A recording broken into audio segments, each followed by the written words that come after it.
If you woke up with breath in your lungs, give him a praise. Man, I'm so glad to see y'all. It's draft week, y'all. It is draft week. And I'm so excited, man. This is one of our most favorite times of the year. We get to all this analyzation that we've done over all these months and all the, even leading up to the end of the season when you see what your record is and what, how better it could be based on, the moves that you make. And here we are. We are finally here where it is draft week. And I could not start this without shouting out the faithful, the OCs. Appreciate y'all so much. I already see some of y'all in the chat. I see Nicole Ivory in the chat. I see Jarrell Mason in the chat. If you choose to do so, join the OCs, the original cats, for $1.99 per month to support the channel. You don't have to, but it's helpful. I appreciate it. I know I have been horrible when it comes to membership stuff, but I am going to be announcing a giveaway to members only during draft night. We're going to give away something really special, so y'all make sure to be around because we are going to be live during draft night. Now, I don't know what time I'm going live. I may not go live the entire time. I may go live when we get closer to the pick, but then again, I didn't go live last year and missed out on an opportunity to really celebrate the Tetaroa McMillan pick with you guys, and I want to be able to do that this year. So, who knows if we move up? Who knows if there's something special, wink, wink, that we might do? But either way, I want to be there. But shout out to the OCs, the original cats. And look, some of my faithful in the chat. My man, Hollywood Goes Global, Jalen Bennett, Tim Boy Rock. Look, Nazato said it. Woke up at 8 a.m. on my day off for this. Goodness gracious, man. I appreciate that. I appreciate that so much. Yo, SC Panther Boy was good. My mod, Nicole Irie, my other mod, Pop, my man in the building. My man Hollywood said, when John comes on and I'm at work, I'll put my headphones on. This is more important than work. Hey, man, don't get yourself fired over me, bro.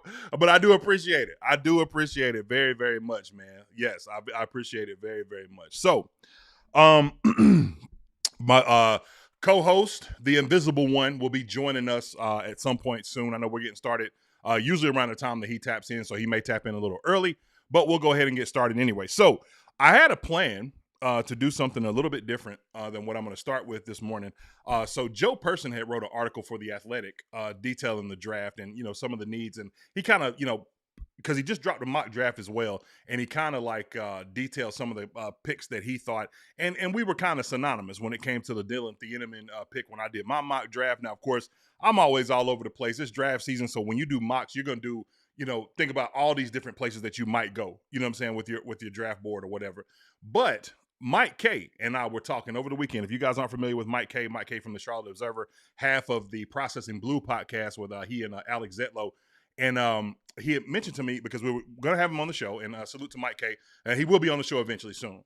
But he had mentioned that he was writing an article that was going to be pretty, extensive about both free agency and the draft. So I kind of pivoted, and I wanted to go with that article today and cover that because I told him I would.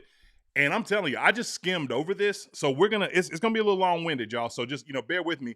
But and we'll offer some commentary in between, as we're reading it. But just my skim through of this is an excellent article. And salute to Mike Kaye, because I'm cheap. And, you have to have a subscription to the Charlotte Observer. And Mike Kaye sent me like a little friendly, like, hey, here you go. You can read it for free today. I'm like, hey, appreciate that, dog, because you know me. You know me. But either way, let's get into it, man. All right. So Mike Kaye article on the draft needs, night and day difference, how the Panthers brass set the table for the 2026 draft. Now, I think some of these moves that they made in free agency were outstanding, right? And retaining some of the players that you were able to keep, some of the young players. And I do think a lot of this hinges, and I'm sure he probably will cover this in this article, hinges on just how good this previous draft year was, right? And how these picks played meaningful snaps. Shout out to FBFO. They dropped a video just yesterday, I believe, of like the snaps from some of the younger guys, right? And man, it kind of blew my mind just thinking back and remembering, because so much has happened in between the time the season ended with that Rams game to now, in between when the season started, to see where guys progressed to and to see how much growth has happened. This is one of the best draft classes we've ever had, man. And if this is a snapshot of what Dan Morgan is going to be as a GM, watch out. man, it's going to be some really, really high-level football play in the Carolinas, and I cannot tell you how excited I am about that. But let's get started with the article. So Mike Kaye says, Dan Morgan's traded a locker for a spacious office inside of Bank of America Stadium, but the former Carolina Panthers standout still has some linebacker to his game. Hey, hint, hint. Remember what I said about my draft conspiracy, which we will go over again today. Instead of showing his aggression on the field, the general manager has headlines with a bevy of notable transactions over the past 3 seasons. After paying eye-opening sums for outside linebacker Jalen Phillips and inside linebacker Devin Lloyd in free agency, Morgan is preparing for another critical point of the roster-building process. This week's NFL draft. Yes, indeed. We are here, y'all. I cannot tell you how excited I am, man. I am so excited. Seriously, I know some of y'all in the chat. I'm not reading the chat right now, so I apologize if I'm not as interactive with the chat, which I will break in between and kind of go and we'll talk a little bit. But again, y'all can see just by how fast I'm talking, the energy, like I am extremely excited. One thing I do want to make sure though, because I am notorious for doing this, I want to make sure that my audio is working. Yeah. So, and no one so far has said like, hey man, you talking to yourself, which I'm notorious to do. So, yeah, what's up, Miss Douglas? Shout out to Miss Douglas, another one of my members in the building. Hey, Miss Douglas, I'm getting ready to throw you a wrench too, by the way, just to let you know. Hollywood Go Global, throwing another wrench out there. So I'm giving out wrenches this week too. So moderator wrenches. Hey, look, I appreciate y'all being here and always showing up. And so I want to honor that, like my man Pop, one of my first moderators on the channel, is in the building. He talking about who's taking Excel's job this week. I still have patience for him to develop. That's hilarious. We're going to get to that. But all right. The front office duo has found a rhythm during their 2 years together, which is important. And that cohesion has helped them fine-tune their plans for this offseason following an NFC South division-winning campaign. And just as Morgan did as a Pro Bowl linebacker in Carolina, he studied the tape, assessed his previous hits and misses, and found solutions that ensured the front office would have flexibility entering Thursday's first round. A lot of flexibility at that. 2 fifth-round picks, 7 picks in total. Yeah, lot we can do here. Every year I should feel more comfortable, Morgan told the Charlotte Observer last month at the NFL's annual meeting in Phoenix. And every year I should be evaluating our processes and talking to my team and figuring out where we were good, where we need to improve, if we're not going back, and if we're not evaluating ourselves and trying to get better at everything we do, then shame on us. So as long as I'm here, we're going to try to get better and better every single year. Your work shows that. Salute to you, Dan. Your work shows it. Because we've seen, I was talking to someone the other day about this. I think it might have been Brad off air. Me and Brad have a lot of spirited debates off air. And when I say spirited, I'm talking like borderline yelling at each other, which I told him, give it up on the pod, dog. They deserve to hear that. They deserve for me and you to yell at each other. We don't hate each other. Brad's my brother. I love him to death. But we have some very intense debates, and I want y'all to be able to take a part in that, right? That said, Scott Fitterer, man, I remember one time he was just, I'm talking about just through the draft, 11 picks. I think we started out with like 6, and you look back at that draft and you might have like outside of Brady Christensen, who's left? Icky and Chuba, and maybe more. I may be off, but Keith Taylor gone, David Nixon gone. Like there's a whole bunch of people that are not here where he was moving around like crazy. So I do like that they like to look at their process and get better with the way that they evaluate players, but it's not about like, like Dave Canella said, drafting for depth is not like a, huge importance to it. It's like we want guys that can contribute right now, right? And you're kind of going to get depth as a result of that. So anyway, let's keep it moving. Hey, that boy Dan slick, boy. Look at that. Look at them glasses, man. I'm talking about chic 1965 La Cosa Nostra. That is Dan. Like, say something. See, I'm on smack. Tillis negotiated the deals for Lloyd and Phillips. Those 2 packs served as certain pieces for the Panthers' plans to get better after making the playoffs for the first time since 2017. The Brass didn't necessarily do an overhaul of their approach from previous years, but they used the knowledge of their past successes and failures to zero in on how to approach free agency with bigger expectations internally and externally. Man, yes, and yes. Shout out to Mike Kaye for zeroing in there. Because yes, past successes, some, past failures, a lot, to zero in on how to approach free agency with bigger expectations. I said this, and look, I'm so glad that some of these things are coming out like this and they're talking more about these kind of things. Man, look, two things happened in that playoff game. One, the Panthers showed you that this is not the old Carolina Panthers. So, hey, big time free agents, if you want to come here, please do. You know, we would more than welcome you. The other thing was they're going to be aggressive. We're not going to sit back on our hands. If you need an edge rusher, look, if you want to call the Jalen Phillips pay or overpay, be my guest, right? You might be right. But guess what? You got to pay to play. Big bank, take little bank, right? Sometimes you got to do it. And then you work out some contracts with Devin Lloyd, which to me, you could argue is an underpay, right? Considering the production, even if it was just 1 year. Zach Bond had 1 year of production and ended up being the highest paid linebacker. So, hey, it happens. But I don't know that the process changed, but I think our understanding of what's working and what's not working has gotten better. Sorry about that. So we have more of an understanding of that, Tilla said. So we're looking for play style, right? We're looking for passion in the game, love of football, those things. And I think that just flows from what universally works in football, but also what kinds of people we need to bring in that Dave and his staff can get the most out of. I know when I read that sometimes, my immediate thought is the people that you bring in. We want locker room guys or whatever like that, right? But here's one benefit of having a coach like Dave Canales. It's one of the things that makes Sean McVay so great. You know, that year they went out and got, I mean, they were what Vince Young thought the Eagles were going to be when they, you know, what he called themselves? Like, I can't remember what he said, super team or something crazy like that. You know, when they had Michael Vick, him, Kevin Cobb, and they went out and got all these free agencies. LaShawn McCoy was still on the team and, you know, all this stuff. And, like, it bombed out. Now, they won some games. Like, they were still above 500, but it wasn't anything close to what they anticipated it would be, right? I feel like that's what some of these other teams that have tried to do that have become, right? So the best version of that, I was talking about the Rams. I'm sorry. I kind of lost my train of thought there for a second. I'm like, dang, am I having a stroke? But the Rams, when they won the Super Bowl in, 2020, 2021, right? Jalen Ramsey, Odell Beckham, you know, Von Miller. Like, they got a ton of guys in that locker room, lots of big personalities, right?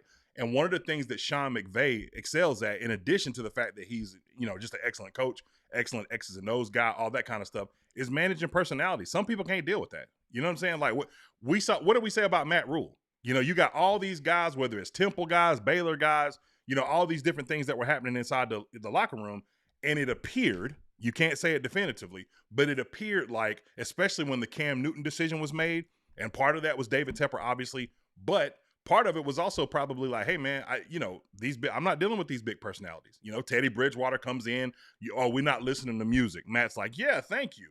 I'm in control of the team, the brand, as they tried to change it to away from keep pounding. It's like, man, what are you doing? You know? And so now that you have a coach like Canales, who is kind of he's not an also-ran guy. Like, he's a real deal, right?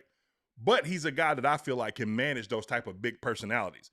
You can go look at guys because like I said, when he says here, and I think that just flows from what universally works in football, but also what kinds of people we need to bring in. You can bring in some high-level talented people, whether that's through the draft or free agency, and be confident that you have a coach that if this is a guy who is very vocal, you know, Nick Scorton was kind of a vocal guy, but he ain't like a locker room problem. Princely Umami is on Twitter all the time, which we appreciate. He's not a bad locker room guy, but these are big personality guys, and they'll tell you how they feel. Rico Dowdle told us how he felt, right? But you can still manage those personalities.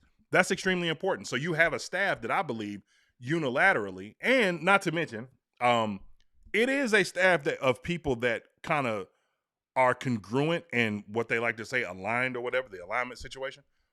At the same time, though, I also believe, like Dan Morgan said something in the presser that we'll listen to next, where he basically said, like, hey, you know, yeah, we're aligned at, you know, everything, but ultimately it comes down to my choice, right? So, yeah, big dog. You know what time it is. I told you. La Cosa Nostra. I'm trying to tell you. Skipped forward a little bit. The pathway for long-term success in the NFL isn't through free agency. Most football execs will acknowledge that openly. I remember hearing that being said on TV, and the one thing that I didn't like, man, is like, yeah, it was cool that, you know, we quote-unquote won free agency, but usually when you hear that from teams, it's like, those are the teams you usually hear the same cast of, you know, teams. Oh, man, they won. But then again, sometimes you can get a difference making player. Like the New England Patriots had a good draft. Drake May developed over a year, or whatever. And look, Milton Williams was a huge addition, right? I mean, we had some good additions, last year. They weren't. Bobby Brown was an incredible addition, right? And so Trayvon Morig. So you can bring in guys that make a huge difference. But usually, Mike Kaye's right here. When you hear those teams that won free agency, it's usually not the guys at the top, right? Just to be said. Front offices want to win the draft first, as developing and retaining talent is paramount for sustained winning, partially because it's significantly more cost effective against the salary cap. The Panthers know this, but they also have self-awareness to understand that last year's roster needed to be drastically upgraded at a few key spots, namely inside and outside linebacker. There's more than just one of those guys that needs to be upgraded. Just saying that. We'll get back to that later. That's when they pounced on huge deals for Phillips and Lloyd. In a perfect scenario down the road, we hit on our draft picks. We're extending our draft picks and not paying free agents, Morgan said. But we're still kind of in that world right now, and hopefully here in the foreseeable future, we'll be paying our draft picks. That's what you want. That is what you want. I do think that, again, just like I said with the Milton thing, or even the Dexter, Lawrence thing that we just saw with Cincinnati, at some point, something's got to give. You got to get some talented guys in there. Football players are football players, right? You got to have some guys. But the way you want that to happen, to be able to balance it all, is through the draft, indeed. And you got a guy here, man, Brant Tillis is, when it's all said and done, a few years down the road, because you can already see people trying to poach him. Like, they know what his pedigree is, right? He may be one of the more important hires in the history of this franchise, especially if what he does leads them to I can say from a steps perspective, the first step is consistent winning seasons, right? I have grandiose ideas as well. Carolina does look like a team that could surprise everybody next year and be the New England. I wouldn't say Seattle. Seattle still won 10 games the year before. People forget that. They didn't make the playoffs because they were in a gauntlet of a division. But they still won 10 games, right?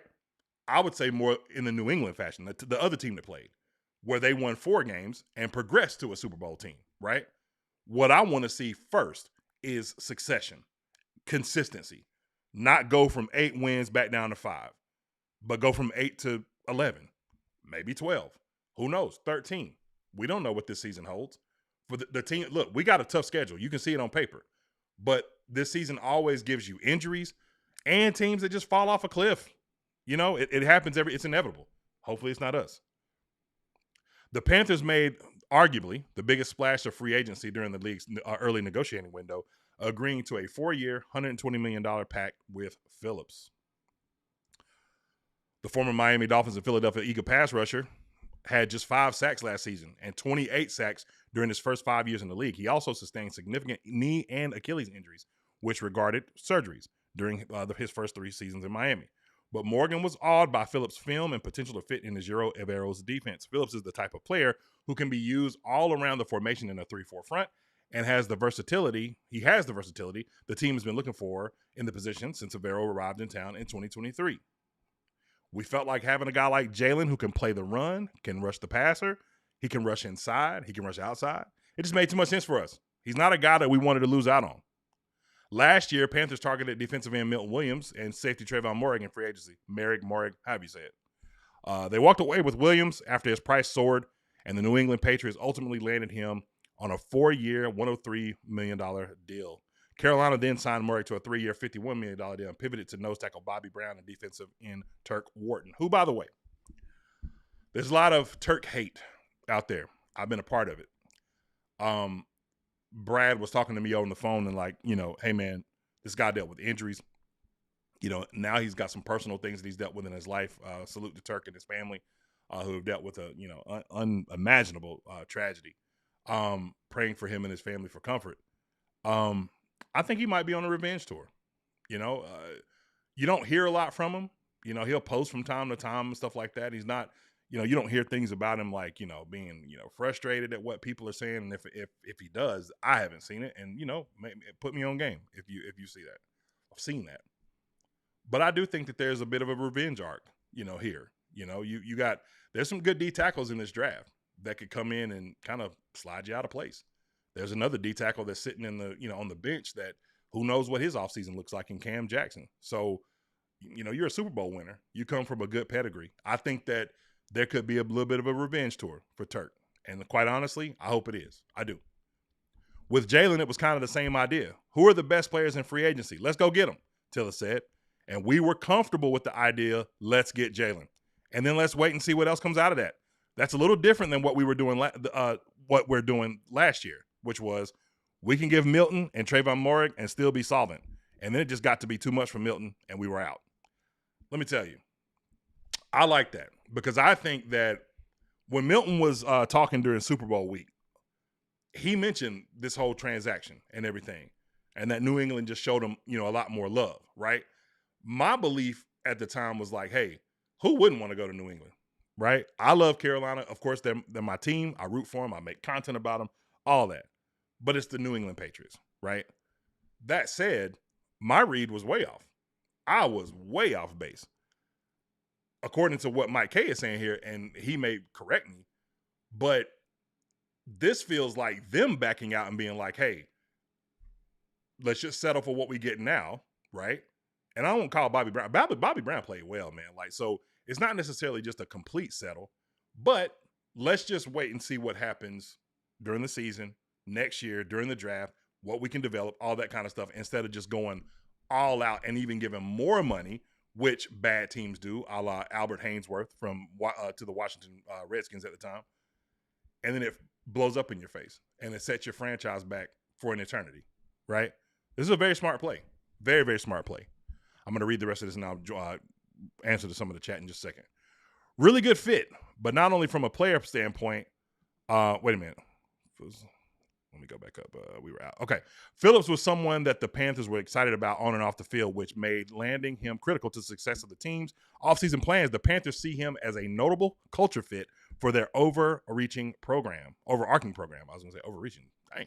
Really good fit, but not only from just a player standpoint, he's the type of guy that we were going after, Morgan said. Guys that play with a high motive, they love football. So he checked a lot of boxes, if not all the boxes we were looking for, especially if you're going to invest that amount of money into somebody. After the market reset, Morgan wanted to find a playmaking inside linebacker, that the most important position to Morgan, and signed Lloyd to a 3-year, $41 million deal, $41.9 million deal to help solidify the group.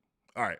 So I'm probably going to skip through some of the Lloyd stuff because we kind of already covered some of that, and then we'll get back to the let's see. Let's see this. It's hard to overlook some of this because all of this is just excellent. This whole article is just amazing. Okay, I'm gonna pick it up right here, but I'm gonna go to the chat first. I will link this in the chat. You guys should go read this entire article. I did want to just kind of preface some of the free agency stuff because it was important to talk about with where we are this week and where we're headed, going into Thursday. But yeah, this article is incredible. Shout out to Mike Kaye. But let me go to the chat real quick. I know we got a lot of people that have been commenting that I haven't had a chance to respond to. Stephen Bailey says 19 is 5 years at a low price. Need to make it a premium, expensive player, positions, cost-effective other players. Do you have a reaction to the draft blueprint? Yes. I think I get lost with some of those blueprints, man. I'm sorry, Ghost Daddy. Well, if not, we'll get to it. Graham and Mint says, I'm eager to see this defense go off. Back to the playoffs we go. Agreed. We need to protect our 5th year's QB option, probably getting a big, strong tackle, not a sexy pick. Panther Gal, not a bad choice. Not a bad choice at all. Roy Bowman said, what up, homie? What's good? Good morning. Okay, I just want to make sure I got through some of these. Hey, I know you want, man. Hollywood, I know you want, dog. Already. I appreciate your support. Y'all make sure to smash that like button. We got 112 watching between 2 platforms. Make sure to smash that like. It is free. Free 99. All right, let's get back to it. So this is where we kind of move forward a little bit to the draft portion. The Panthers have 7 selections in the draft. Despite picking in the middle of the most rounds this year, the brass is hoping their process during free agency will allow them to take advantage of the top talent that falls to them throughout the weekend. Way more comfortable this year than 2 years ago. Like a night and day difference, Tilla said. That's exactly what he said at the top of it to name this article. It is complete night and day difference. And the one move that can't be understated is the Walker move, man, at tackle, because, you know, the Icky situation, the Josh Nijman retiring situation, you're not going into this draft like, I have to. I know someone has said in the chat, like, look, protect your fifth-year quarterback. I understand that. I get that, right? But I still think that you could make an argument for the type of offense that you want to run. And this is where I will lean. I'm neutral when it comes to this whole, like, should we get a receiver, should we not, you know, situation. I really am, because I'm not really going to be mad either way, right? That said, I do think it's important to protect your quarterback. But I also think that you have the type of quarterback and the type of offense where the ball comes out very quickly and where he's very mobile, where you could be okay with taking a receiver if that's the route that you want to go, right? I watched a really interesting video by it looks like a new channel. I can't remember the name of the channel. And I'll shout him out because, you know, he's really good. Whoever this guy is, he's another Panther content creator. Somebody that's probably been, you know, in everybody's chats at some point, or maybe not, right? That has thrown his hat into the ring. And he did a excellent film breakdown on Xavier Legette, right? And I walked away with a different opinion from Legette than before. I'll talk about that a little bit later, because I want to wait for Brad to get here for me to discuss that.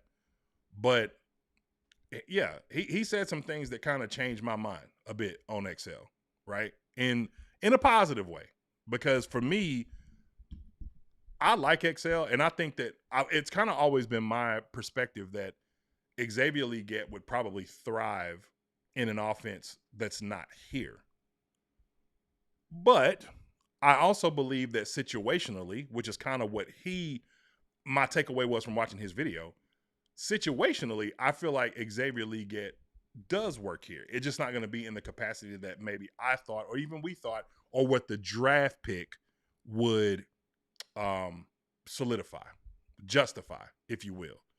But I don't think that, just like Dan Morgan said that there's no rule that says you can't draft a receiver 3 years in a row, I don't think there's a rule that says that just because you're picked in the first round, if you have, like, you know, one successful year, that means you get to break the bank, right? And I'm not saying that Xavier Legette's going to have that, but, like, if you got the option to have him for a fifth year, I don't know that I'm so quick to run him off, because even if he doesn't pan out and you use him situationally, again, I'm getting a little ahead of myself, but I like some of the stuff that this guy said, right? So we'll just leave it there for now. And while the organization understands that picking at 19 isn't ideal for landing an immediate superstar prospect, Morgan and Tillis believe that they'll still land an impact player in the first round. I completely agree. We're not sitting there at 19 saying, like, dang, I wish we were picking at 8, Tillis said. We're sitting there at 19 saying, we're going to get a good player at 19, and he's going to help us. That incoming help will be necessary. While the team won the division last year, their 8-9 record was the worst among the playoff bracket. Morgan and Tillis have frequently preached the desire to ascend and maintain, adding a couple of future studs for the long haul, like they did last year with wide receiver Tedero McMillan and outside linebacker Nick Scorton, could go a long way in accomplishing both benchmarks. Those additions would help the duo to avoid dishing out big deals to outside suitors in free agency and the future. So this article, like I said, this was excellent insight, information. This is Mike Kaye of the Charlotte Observer, who I appreciate taking the time to write an extremely insightful article here. So before we move forward, I want to bring in my man. You all know him. You all love him. Let's see where we at. There we go. Oh, look at me. I'm all over the place this morning. Where's he at? There he is. Hiding from us. My man hiding from us this morning. Shout out to my man, the Invisible One, Bradford. What's good with you this morning, my man? What's going on, my brother? Chilling. I was just laying back, letting you get through some of the articles there, you know, with you on sermon there before I came in. Yeah, man. My boss, not my boss, but my job allows me a subscription to all these North Carolina papers. So I went and pulled it up and checked it out. And shout out again, to Mike Kaye, a little bit of the knowledge. And I really like the breakdown so far. And, just happy to come in here and talk a little Panthers this Monday morning. Indeed, indeed. Yeah, this was a good article by Mike Kaye. Like I said, I kind of pivoted because Joe Person that wrote an article that I thought was very interesting, and he was just talking about different scenarios of players that the Panthers could take at 19. For example, he mentioned Dylan Thieneman, someone that we had talked about. He mentioned Emmanuel McNeil-Warren, which, don't get me wrong, when I done a little bit more research with Emmanuel McNeil-Warren, I feel like you're kind of getting similar. He's explosive, tall. I mean, just all the right stuff. But for the safety position, I think I would really like Thieneman more just because of the ball hawking ability. I feel like Emmanuel McNeil-Warren is a kind of the same thing you get out of Lathan and similar to what you get out of Trayvon, right? Just an absolute thumper in the box, but again, could he play the position? Of course, no doubt. If it lands to be him, that would be a surprise for me. I don't think it would be him at all, but I would be shocked. That's just my opinion. But then he also mentioned Kenyon Sadiq. I'll talk about something else real quick. I was listening to a recent episode of Processing Blue with Mike Kaye. And, last week when we were talking draft stuff and we were talking about tight ends, I had mentioned how, for me, I like Kenyon Sadiq, no doubt. But the reason why he wasn't someone that I would, really clamor for as far as, picking him at 19 is because I don't think you have a offense that features the tight end at a high level. But I also still like some of our tight end room. And Dan Morgan expressed that same thing. Mike Kaye said last week on Processing Blue that during his time in camp, and they have camp closed, so a lot of our guys I know my man Pop, one of my moderators, he's a regular, at training camp, he's always down there, and so he gets to see a lot of this stuff, firsthand. So even if Pop doesn't necessarily know what they're doing from an install perspective, he can still look and just see oh yeah, this dude was getting off. Like when Corey Thornton was getting off last year, and Corey Thornton was going against Tedero McMillan, and Corey Thornton was locking down Jalen Coker, it would have been coming out on Twitter like crazy, dog, y'all need to watch out for this Corey Thornton. You know what I'm saying? And that's the really cool thing about, camp that you get to see over the years that we don't have anymore because of the Spartanburg situation. It's a lot different. But Mike Kaye had said something similar about last year's camp because, they have the access about JT Sanders. And he said, and I quote, JT Sanders was the best player in training camp, and it wasn't relatively close. Those were his words. And I'm like, holy smoke, right? So injuries, opportunities, whatever it was, that led up to, which I would say more injury than anything, obviously.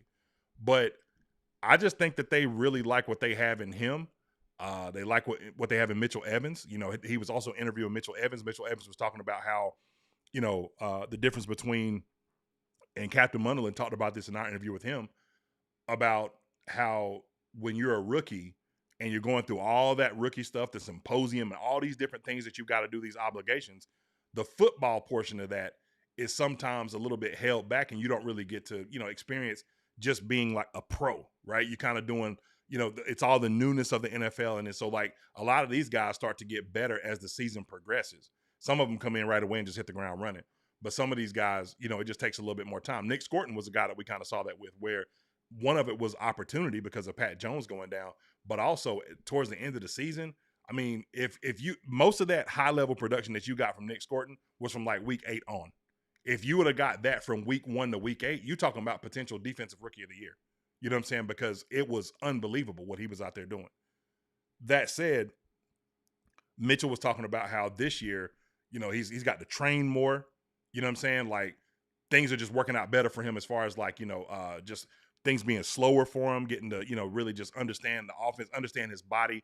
I think he said he lost 20 or 30 pounds or something like that. So he's a guy that I would look out for next year from his development perspective to just kind of, maybe take a more, meaningful role in the offense because of the work that he's putting in.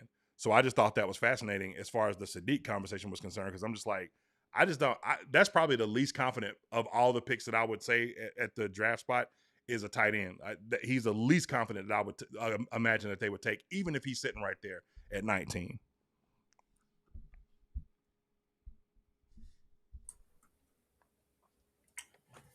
Well, I mean, again, I just feel like we've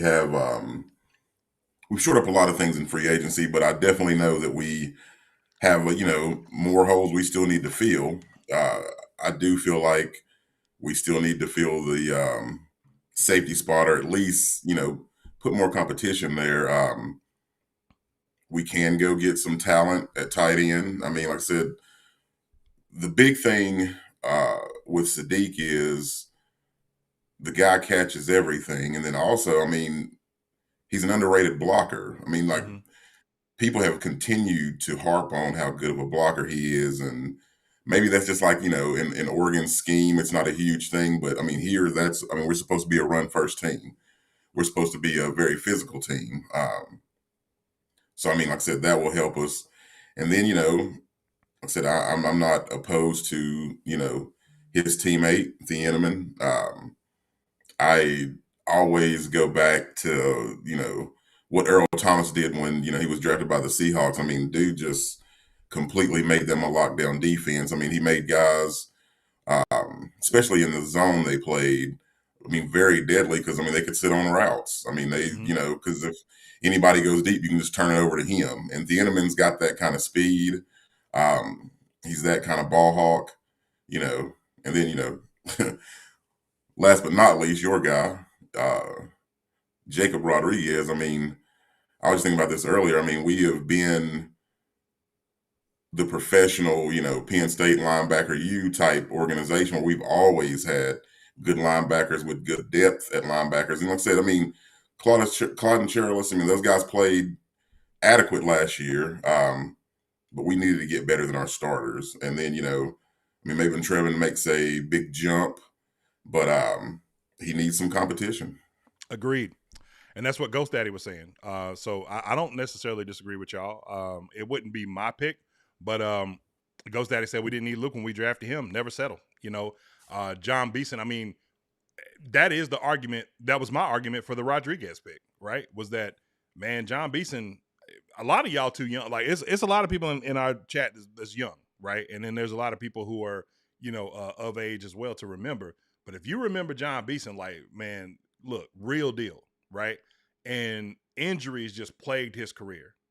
And so you go out and get Luke Kuechly when you've got him, Thomas, and Thomas was a injury-ridden guy. I think James Anderson, I'm not sure if he was on the team during that time, but I know he was in and around that time.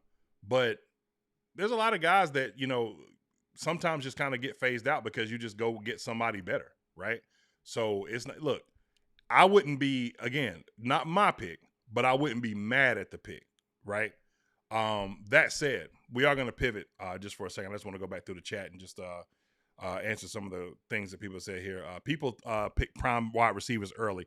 Picking the wide receiver early, wide receiver stoppers early makes sense. Safety cornerback.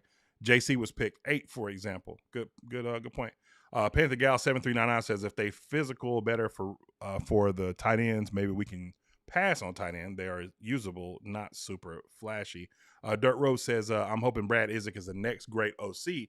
A lot falls on him. I don't think Brad has to be phenomenal, right? But I do think that he'll pick up a lot of the things that Dave kind of slacked on, because now Dave gets the opportunity to be like captain of the ship. I talked about it earlier when I talked about certain players. Mike had talked when Mike in the article wrote about Brant Tillis saying that there were certain things that they could do and players that they could go after that made more sense now. And I mentioned how a guy like Sean McVay, sometimes that means you can go after a player who might not necessarily be the most locker room fitting, but you may be able to reach him better, right? Phil Jackson was one of those kind of guys.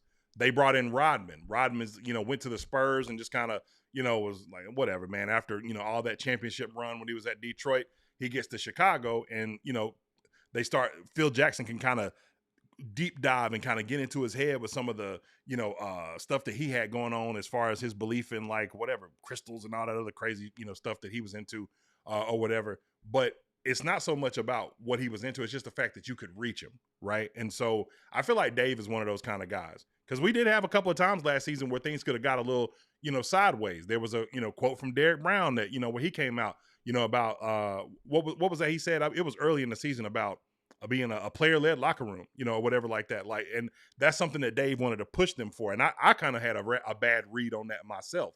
But that's what he was kind of trying to push them towards. And so then you got quotes from Nick Scorton about how guys aren't taking stuff serious. You got quotes from, Rico Dowdle about, carries. And they're saying this stuff publicly, right? These are the kind of things that publicly can start happening even when you have success, which I know 8 and 9 is not a huge success, but there was a time when we had a, couple of winning streaks there.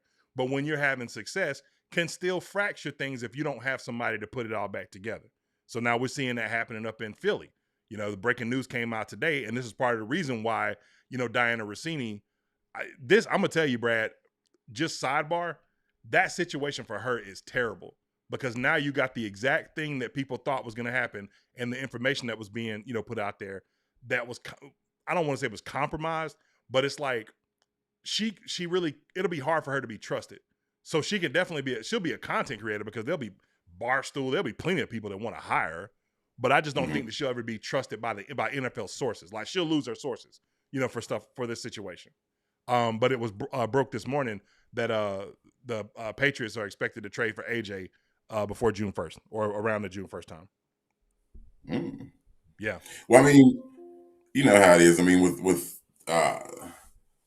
women in any industry, I mean, they fight to not be categorized or stereotyped as doing any kind of using, feminine wiles to like get stories, to get promotions, to get jobs, period.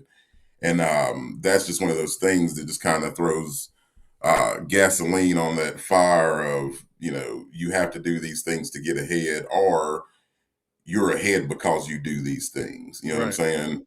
I was listening to a podcast earlier, and it was talking about how, you can explain away because their explanation was, we were on vacation with friends, and but none of the friends were in the photos, and then the interlocking of the hands, like that's the kind of stuff's going to be hard to explain when you go home. You know what I mean? Mm-hmm. And that was supposedly her MO. You know what I mean? In DC, it was a big thing about her and the GM, and then the wife recanted her story, which was first that she was sleeping with her husband, and then now you've got this and the breaking news, all of that, man. I mean, like, I think that's kind of why she just kind of got ahead of it and resigned from the Athletic. But I mean, as well as I mean, that, like I said, that mark on her career is always going to be there now. And it's unfortunate, yeah. But and then on the other end, I mean, for Vrabel, I mean, what's Bob Kraft going to say? You know what I mean? Like, hey, man, you need to watch what you're doing outside of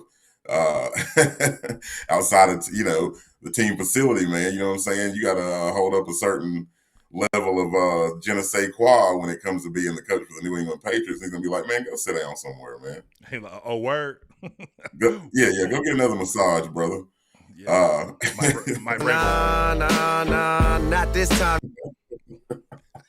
You know what I'm saying? So, and then I just read an article said the NFL's, they're like, there's no need to do any investigation. While the Athletic is like, we're looking into this with a big magnifying glass. So, yeah. So, anyway, anywho's, all right. So, moving right along, man.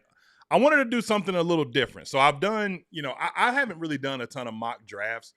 And I don't think we're going to do a full 7-round mock. One, because I have a prior engagement that I already have scheduled for the day that I have to jump off. So this won't be a super long show. I will be back this Wednesday with a mock draft with friend of the show, the Real Ball Watcher. We will be going through a full 7-round mock this Thursday at 8 o'clock. So make sure you tap in for that. So that'll be a lot of fun. But as far as, what we do today, I did want to do like a quick 4-round mock, but I want to do it a little different.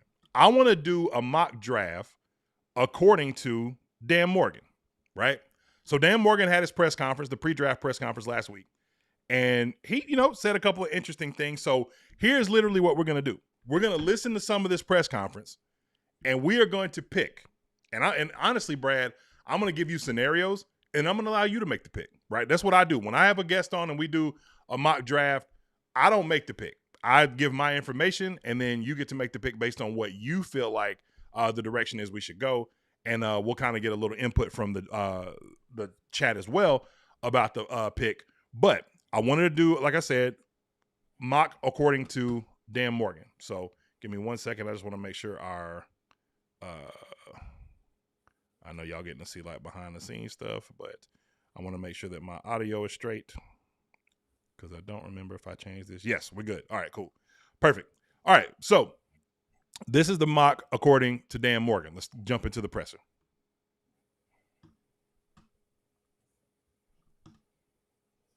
Dan, how different of an exercise is this for you guys from where you were picking at 8 and then when you were picking at 33 entering day one of the draft the last 2 years? Yeah, I mean, I think it's a little different picking, on the back half of the first round. But it's really no different in terms of the process. I mean, we're going to be ready for any and all scenarios that present themselves. You don't know what guy's going to fall. A lot of things can happen unexpected. So we just got to be ready for any and all scenarios, and that's what we've been doing in the draft room every single day. All right, let's stop right there first. So I'm not going to actually pick the guy right here. We're going to go ahead and get our mock set up. So let's see. We're going to do 4 rounds where Carolina, boom, in the draft. And we're going to select based on the PFSN big board. This won't be the consensus, but they already done got started. So let me pause real quick because I wanted to ask you a question real quick first. Actually, we'll just let them go ahead and go to 19 and then we'll pick it up, from there. But last week, you and I talked about, and we are not going to do any trades today because that, I ain't going to be sitting here forever. But last week, you and I talked about it. We said if Ruben Bain were to fall, and then I gave you a scenario, and Dan Morgan just kind of laid it out there as well. If Ruben Bain falls for any strange reason, or I'll give you a list of players. He said, we're looking at our board, and we got some guys that may fall, inevitably that always happens. And then we'll go, based on where we go from there.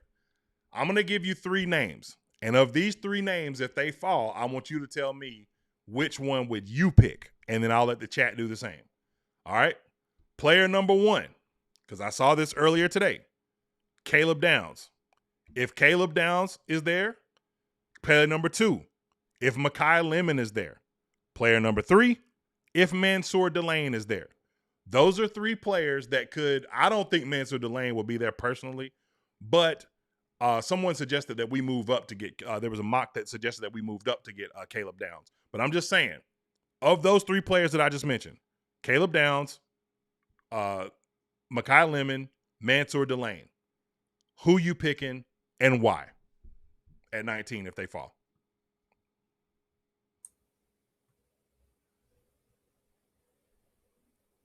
I'm going to go with Caleb Downs because, like I said, our biggest hole to me still on the defense. Adding, Devin Lloyd, we do have some assurance at linebacker that we didn't have. We're going to get better play than we did at a Rose Boom last year, and consequently, that I think that's going to help Trevin Wallace if he has to be the starter opposite. But always so we can get better than Nick Scott. And Caleb Downs is a guy that, they were talking about him having some knee problems. That kind of stuff is doesn't seem to be something that's going to follow him into his pro career. And he's the best safety in the draft. There it is. So Caleb Downs it is. All right. Let's go back to Dan. Actually, before we do that, I want to go to the chat. My little box kind of slid down a little bit. Actually, my box just kind of left. So let me do this real quick, do this, because I want to see what the chat had to say as well. All right, so chat is universally agreeing. Chat says Downs. One Dirt Road said Mekhi Lemon. Panther Gal said Downs. Shout out to my boy Keeb. I see you in the chat. Let's see. Go flashy at best. Okay, cool. So yeah, Downs is the universal pick, right there for most people. So Caleb Downs, it would be for you guys. So let's get back to Dan. It's just planning for that and getting ready. I know we've asked you a lot about NIL and its impact on the draft, but how much do you That's Mike Kaye asking this question, Brad. age and potential second contract situation with the first round pick, as well as injuries to especially notable ones entering Thursday? Yeah, I think you definitely have to weigh it. Oh my I think gosh. it's definitely part of the I got business internet. Like Spectrum is tweaking this morning, but my apologies. Let's keep going. evaluation process. But I also don't think it's everything, and it doesn't, take a guy out of the running because maybe he's 25, 26 years old. So, Okay, now that's another point he made. He said a lot there. So let me ask you this real quick too, because we're gonna start making picks here in just a second. Everybody's saying Downs. What he just said right there is going to be very important when we get to the second round. But I'll also ask it here in the first round. Suppose every player, they started off with 600 players on their big board. It's not going to be 600 when they get to Thursday, right? It's going to be very condensed. But suppose the 5 players that they said, you know what? Without question, we're taking these guys if they're there. Suppose all 5 of them are gone. And Akeem Messidor, who is no doubt a game wrecker, is staring you right in the face. Are you mad if they make that pick for 2 reasons? 1, because of his age, and 2, because you're kind of stacking on top of what you already added in the room in free agency. Would you be okay with that pick? That's one of those ones where I would have to be, and then kind of find reasons to get excited about it. But I think we can go in a different direction, and we can get guys, comparable to the playing time later in the draft. I would agree with that. So, yeah, I would agree with that 100%. All right, so let's. And I got post traumatic stress disorder from, and he's a way better player, but thou who, what did it say? Harry Potter, he who should not be named. You know what I'm saying? Yeah. He was an older guy too, and there's something about drafting them guys that's over 21, 22, man. I don't like it. He was indeed an older guy. He's still getting older. All right, here we go. You know what? Why don't we do this real quick? Let's back this on down to 360. The bit rate's going to be awful, but hey, you know what? It'll play better. Here we go. Yeah, it's definitely something that we, weigh in, but it's not everything. In January, you said you guys were going to pick up Bryce's 5th year. Will you wait and do that after the draft, or what's the timeline for that? Yeah. We'll once the draft's over, we'll definitely get that going. You guys have kind of done that the last few years, Icky, JC. If you know you're going to do it, why wait? Just from the standpoint of, hey, you've made a decision already. Might be holding him to the think, fire. Obviously, what you waiting the player's not in the building yet, so once Bryce gets in the building and we're busy with the draft, it's off season, so we'll get that done as soon as he gets back in the building. All right, let me say this real quick. I'm just going to throw this out there. I really didn't listen to that portion until I just really listened to what he was trying to say there. Like, why wait? Is there anything there, Brad? Could there be a surprise on draft night, in your opinion, like from the quarterback position? I mean, we've both been saying they probably are going to take somebody as depth. I mean, I'm not really excited about Kenny Pickett for the future. So if there's someone there that we feel like can compete going forward and could, even maybe with the right coaching and the right, maturity or maturation, be the guy, give him a shot. If you've got the picks, you know what I'm saying? Yeah, definitely. Shout out to Double O Kane in the building. He said, we got to leave this draft with one of my guys, KC, Caleb, Banks, or Stooks. All right. The only reason I'm fascinated by that question that was shot back at him in rapid fire is what if the pick at quarterback was in the 3rd round? Would that shock you? Because I'll be honest with you, I'd be floored.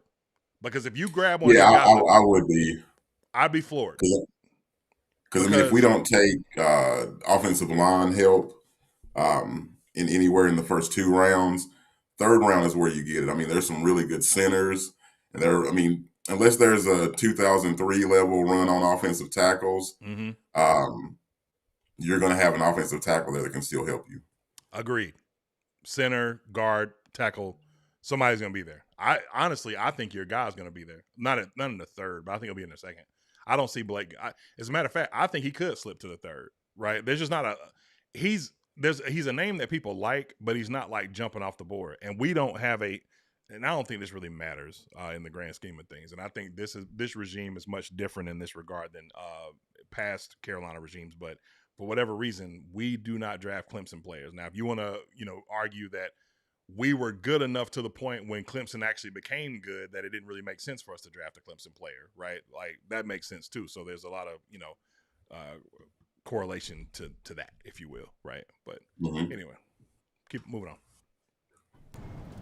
Dan, the other week at the owners' meetings, Dave said something about at 19 he doesn't think you can necessarily draft for depth. What does that mean to you?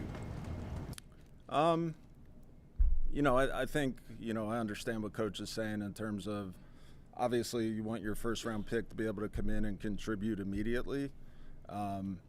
So, yeah, I'm kind of with him on that.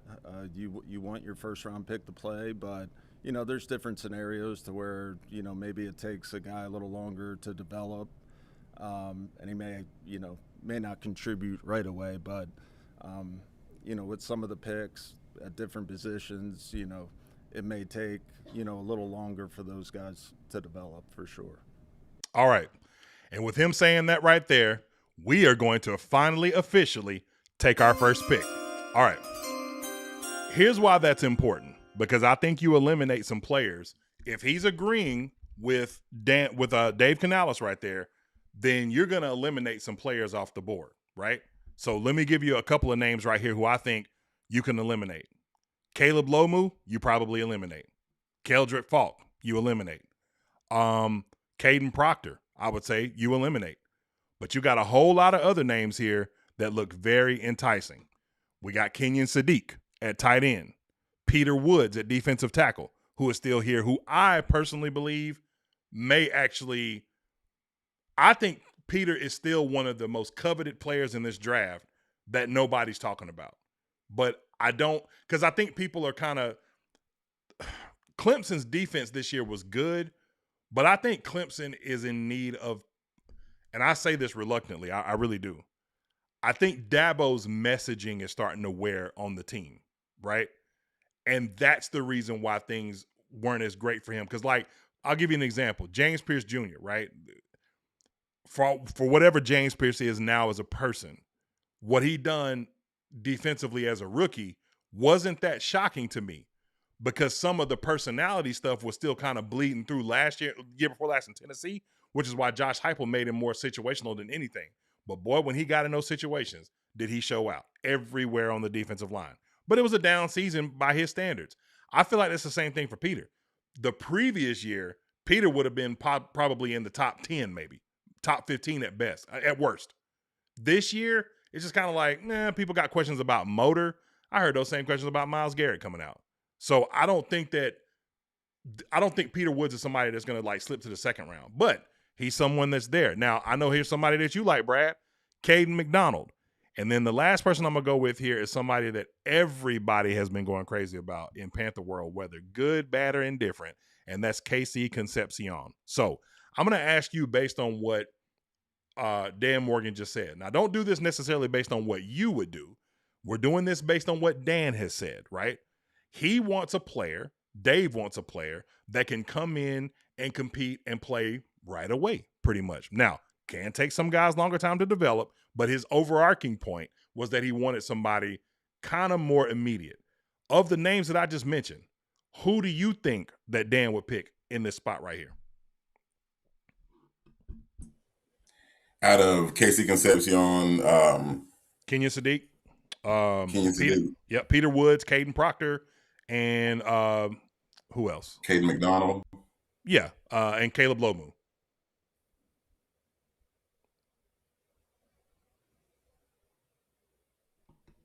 And that's it.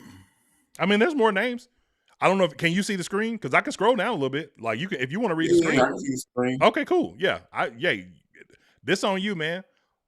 So I'll start right here. If you tell me when you want me to move the cursor down, and I will. All right.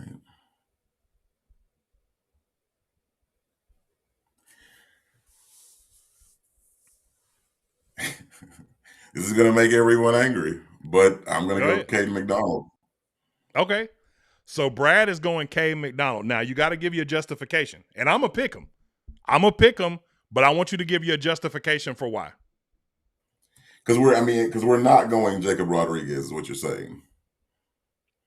No, this is okay. Look, this is not. Let me clarify.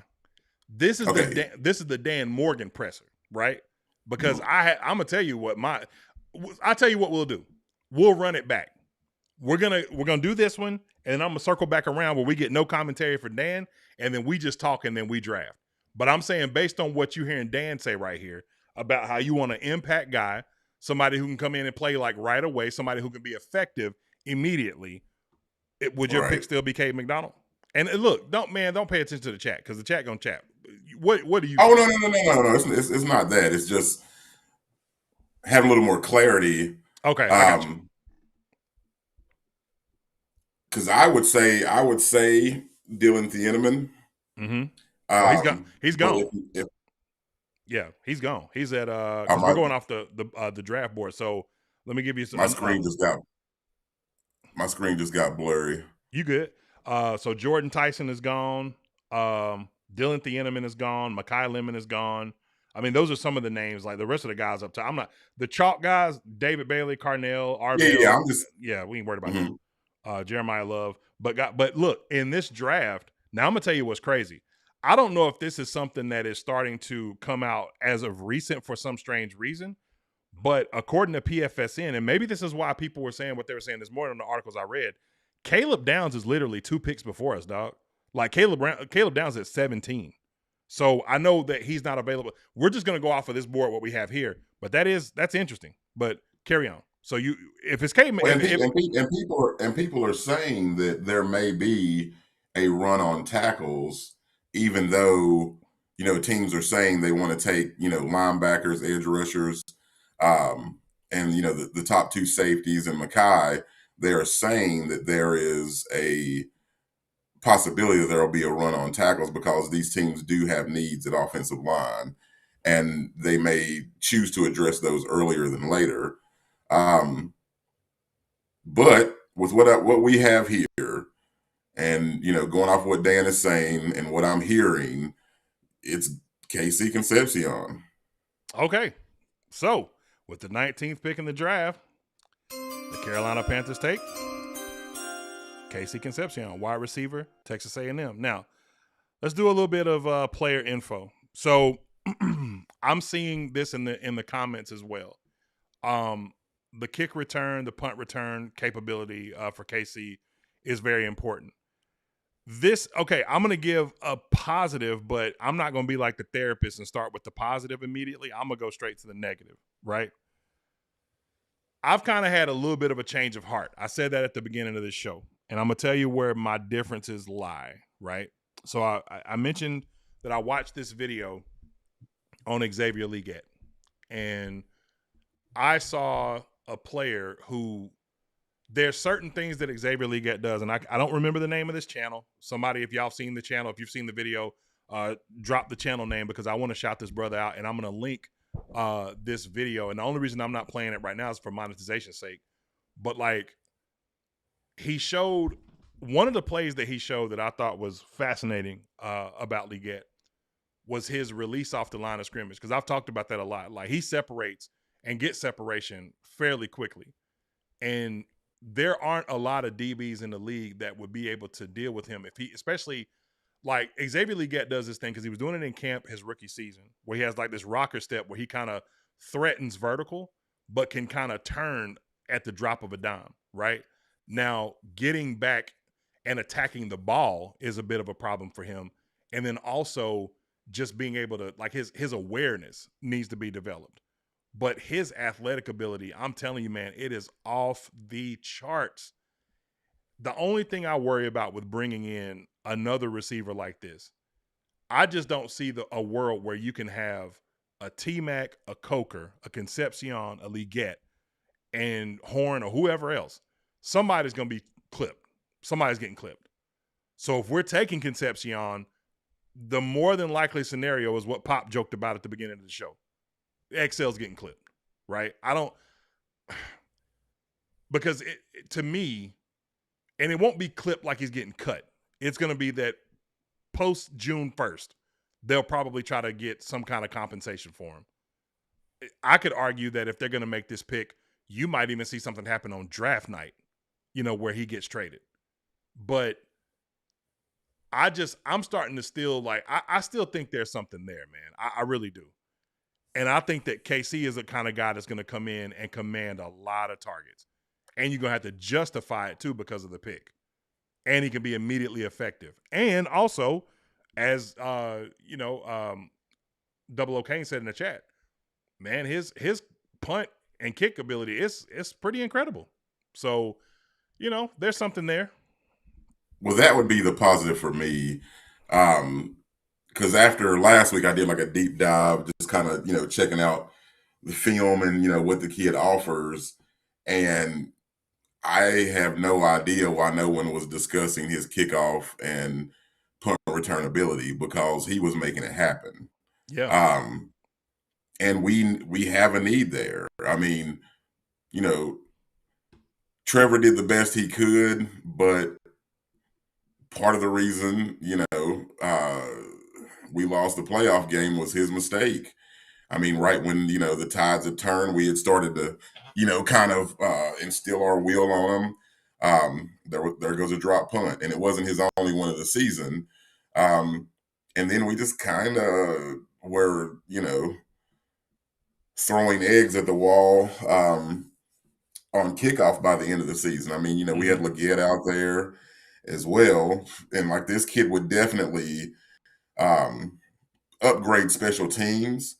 Yeah. In that, aspect. And like, we haven't had that since Steve Smith, you know what I mean?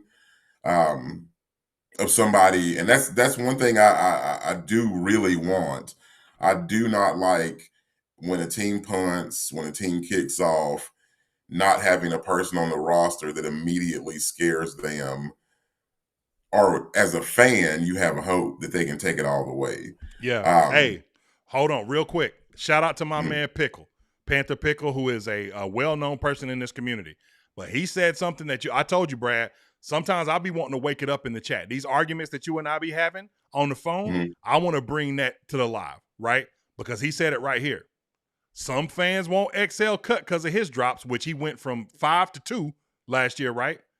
But they don't want to talk about KC's drop. My man had 19 drops in 2 seasons, 7 last year alone, right? It's real in the field. Well, and so that's the positive for me. I like the kid's confidence. I like the way he attacks the ball. I like his early explosiveness off the line of scrimmage. My big issue with this kid is, one, is drops, and 2 is he does not play well in zone. The NFL runs zone 70% of the time because of the, one, officiating geared more towards offensive freedom. Players been able to run in space, can't really hold on to guys like you could in the past. I mean, this isn't the 2004 playoffs, 2003, where we were grabbing players and grab them and hold them, you know what I mean, and playing super physical. Same thing with the Patriots. And eventually Peyton Manning was like, listen, my guys get to run free during the season. When the playoffs start, they're in a phone booth trying to fight for their lives. You know what I'm saying? That's why we're losing. NFL then, started to gear this towards getting guys open. And so then, teams started running zone. So, I mean, that's how you combat having guys with that kind of speed and space. And he has one of the lowest ratings against zone, which is what teams play. Now, of course, a lot of guys have issues they can be coached up on, but that is a big issue. Yeah. And then also, you know, I don't want to have to look at Dan Morgan with his cool sunglasses and his demeanor. You know what I mean? I don't want to have to look at him as Matt Millen. You know what I mean? You take Hey, look, Charles Rogers in 2003, you leave Terrell Suggs and Kevin Williams. You take Roy Williams in 2004, you leave Sean Taylor, Kellen Winslow, and Will Smith. And then in 2005, you take Mike Williams and you miss DeMarcus Ware, Sean Merriman, and Aaron Rodgers. You know what I'm saying? Like, yeah. I do not want that to be the tale of Dan Morgan when we're talking about it down the line. So I won't say that was my pick because of the exercise, but that was kind of my You're pick. saying it because of what, right? And that's what we're doing. We are doing this. Right. Look, I love the spirited debates in the chat. Some people, be like, man, y'all crazy. People arguing with each other in the chat. That's what I want. I want y'all to not be in full agreement. I'm glad that Kenneth came with this argument because this is what I'm talking about. Like, those things have to be weighed. Somebody pushed back and was like, look, T-Mac had 8 drops. You know what I'm saying? But you talking about an X receiver versus somebody who's going to be slot and kind of rotate. Like, he can play X. Now, the one thing I will say I do love about KC, and this does stand out substantially, is that at NC State, he played probably, 90-something% of his his snaps in the slot. And that is the place where you kind of do have the biggest need because your perimeter weapons are set. And you can kind of move these guys around. I mean, there was a play, one of the plays that was highlighted about XL that I really liked, and we're going to move on after this, was the 3-by-1 where they kind of crossed each other, and Leggett, if it was literally a man look from Atlanta. If AJ Terrell didn't make a mistake and he made a mistake and actually made a play on the ball, it would have been a beautiful touchdown. Now, he still got to catch it, right? But it would have been a beautiful touchdown to Xavier Leggett. And I think if he had 2 touchdowns in that fashion in that Atlanta game, maybe some of these conversations about him are a lot different, going into this year. Because some of it was him attacking the ball, but some of it was just opportunities, man. You know what I'm saying? And, look, if you drop a quarterback's passes, you're not going to build a lot of trust. So what happens if T-Mac drop passes, it's a little bit different thing because we saw it happen. We saw those one-handed grabs over and over and over again. But we also saw him go to Bryce and be like, hey, man, my bad. And, they work on things that are going to get better. And I think some of the one-hand stuff with T-Mac can still work. I just think he needs to work on it and develop it. And I think that's something that will happen this offseason. But we're going to move right along. Look. Well, real quick, yeah, go ahead. I will say this about the Matt Millen stuff. I mean, he did eventually end up taking Calvin Johnson, which is a Hall of Fame receiver. Indeed. He did not let his misses before that pigeonhole him and thinking that he shouldn't take another receiver. That he shouldn't. And that's a great point. Yes. You know what I mean? And if we're talking, like I said, if we're talking instant impact, KC would give us that in special teams. Indeed. Yeah. So there's positive and negative to take away from this, right? But again, we just doing it based on what we think Dan would do in this situation based on the information that he's provided to us. So guess what? The pick is in. And the pick is, where's my man at? KC Concepcion. So there you go. He is officially a Panther. Appreciate you, KC, for joining us. So let's move on to the next pick. And that's going to be pick number 51. And so we'll go through these picks right here. Now, Caden Proctor and Peter Woods both fell to the second round in this mock, which I find absolutely fascinating. Emmanuel McNeil Warren fell as well. And look where my boy went, man. I told you. Right now, you're seeing this happen on this board. You're seeing it happen on this board. But that boy Jake, 35 to Tennessee. I'm telling you. I feel bad for him if that really happened. I would too. But in my humblest of opinions, I'm telling you, I could see this guy being in the first round. And, we've talked about that, so we're not going to go too far into that. But here we are in the second round. Now, there's someone that I want to point out, and I want to circle back to something that Dan said because he's probably already gone, and I'm going to go up through here and just check really quick. But there's someone that I believe, let's see. So Caleb Banks did go 44. That was one of the players. Man, Caden McDonald fell to 41 on this board, and he was traded up for. That's insane. Somebody went and got him. Yeah. Yeah, Akeem Mesidor went 37 to the freaking Saints. Jacob, as I mentioned, Brandon Sissy went to the Cardinals. Denzel Boston went to the Jets at 33. But there's somebody else that I'm looking for, and I want to see. Okay, so he didn't go here, didn't go there, didn't go there. Oh, there he is. Okay, I was thinking he might have actually failed, so he was close. But when Dan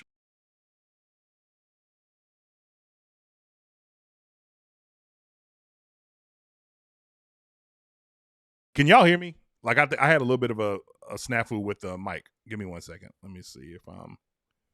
You're back now. I'm back. Okay, cool. Cool. All right. So, Keontae Scott, man. I know he's an older player. He's played a lot of football, but I keep seeing him in the mid second round, high second round, I should say. If he's there at 51, it's. I know I've mocked other people. We talked about other people. It's a no-brainer for me at 51. That's a no-brainer. But we can kind of go based on Dan a little bit here and based on some of your personal opinions. So here we are, Brad. We're at 51, and we got some players. And there's one player that you talked about particularly that's on this board that I know for a fact my man Real Ball Watcher loves. So I want you to give me a little bit of your insight on whether or not you would take A.J. Halsey right here at safety from LSU. AJ Halsey, I mean, I'm saying he's one of those guys that's super solid, man. He's a not so much of the ball hawk, but he's not going to be out of position. He tackles well, he covers well, and he's not a guy that lets plays get over the top. So I mean, very, very excited about AJ Halsey. Yeah, me too. So let's go listen to a little bit more of what Dan has to say, and then we're going to make that pick. We're going to make this a little bit quicker than the last.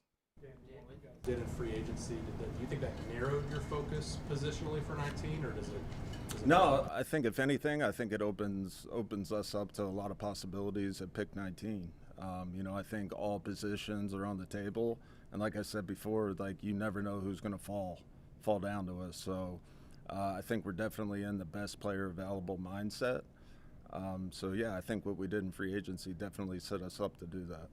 Dan, obviously, with your decision to eventually pick up Bryce Young. So Dan mentioned going best player available. Now, he was talking about pick 19, but I think that they're going to have that same mentality throughout this entire draft. So in your opinion, so we got a couple of names up here, right? So we got someone that came in for a top 30 visit, Chris Brazel, the second from Tennessee. Hey, look, man, this guy, I'm going to tell you one thing about him. A lot of people don't know a ton about him. Here's what you need to know. He's always open. Somehow or another, he is always open. So there's him. Brad, you still there with me? I heard a weird noise. Yeah, I think that was on your end. Oh, my bad. Okay. But he's there. You've got Lee Hunter, defensive tackle of the #1 run defense, Texas Tech Red Raiders, sitting there as well. You got Keith Abney from Arizona State. Traden Stukes, someone that I think, if I'm not mistaken, it was Double O Kane really liked. Sam Heck, someone that I had, mocked at an earlier point as a center for us, which I think the second round would be a little high for that position, especially because you got a guy that you signed, Luke Fortner, that's there right now, but someone who has been an absolute crowd favorite, and that is Oscar Delp at tight end. So I'm going to just narrow this down for you, and if you want to read, through these players, you can, but there's a couple of players that I've seen that people like a lot. That's Oscar Delp. That's your man, Anthony Hill Jr., still there, A.J. Halsey, and Lee Hunter. Now, you can go with whoever you see on this board here, but just based on some of those names, where are we going? Let me get the music, man.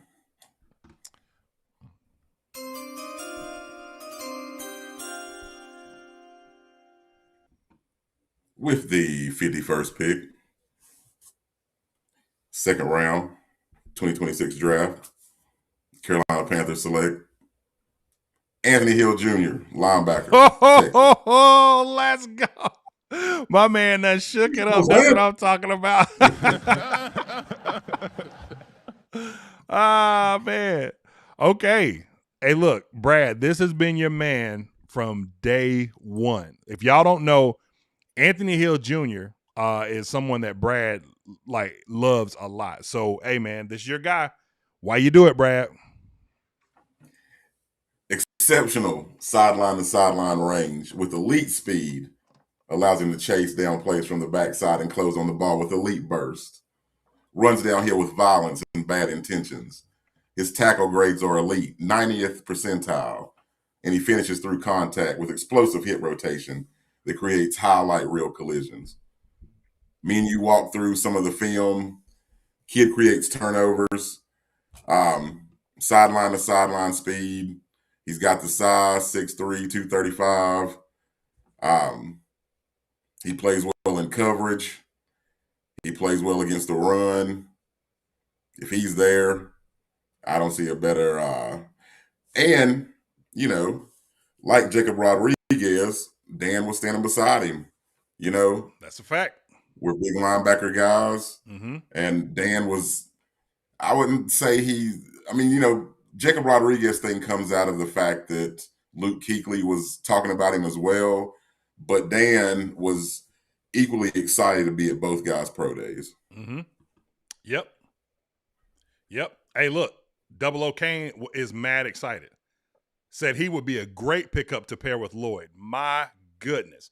Hey, look, I do. Y'all know how I feel about Jacob Rodriguez, right? Yeah, I have an affinity. And draft night, you're gonna see. I got some really crazy stuff that I'm gonna be doing on draft night. So yeah, we'll go from there. But Jacob Rodriguez consolation for me would be Anthony Hill. Yeah, and look, Double O Kane, both Brad said it. Carolina, I saw Panther Girl was like, well, there it is. My man Panther Pickle was like, great pick. Cal L21 also liked the pick, great pick. Yeah, Anthony Hill he's the real deal, man. I think really my biggest concern is the coverage ability, but I do think that if I'm gonna bet on anything here, I'm betting on the traits. I'm betting on the athletic ability, the tackle ability. Like, look, my man Christian Roseboom was an absolute disaster in coverage, but he led the team in tackles, and he was one of the highest tackling linebackers in the NFL. Because he's old school, traditional. Like, 20 years ago, Christian Roseboom would probably be a Pro Bowler. You know what I'm saying? But Bobby Boucher. Yeah, no doubt. But in this NFL where people pass more than they run, it's different. You know what I'm saying? And so I really like this pick. So yeah, there it is. We're picking and also just to add to it, man, kid can rush the passer, man. 17 career sacks. Yeah. You know what I'm saying? Like, and just his ball production, man. 8 career forced fumbles against SEC competition. Mm-hmm. They use the characterization and the adjective, the verb that he weaponizes himself. It's always good to have a guy on your team that, kind of puts his longevity at risk to knock somebody's neck loose. Yeah. That puts me in mind of Ray Lewis. That was his thing. We're gonna knock their neck loose, and we actually saw him punch a guy in the face, Mm-hmm. and the guy fumbled the ball. That's how he created one of his 8 career fumbles. Right. Yo, Pop. He took that peanut punch to the next level. You know what I mean? Yo, Pop, I ain't gonna lie to you, dog. You done had like mad pausable moments, man. Like Pop said, clasping on the back end of players is wild, Invisible Brad. And then the way when you talked about his burst, he was like, his burst. I was like, yo.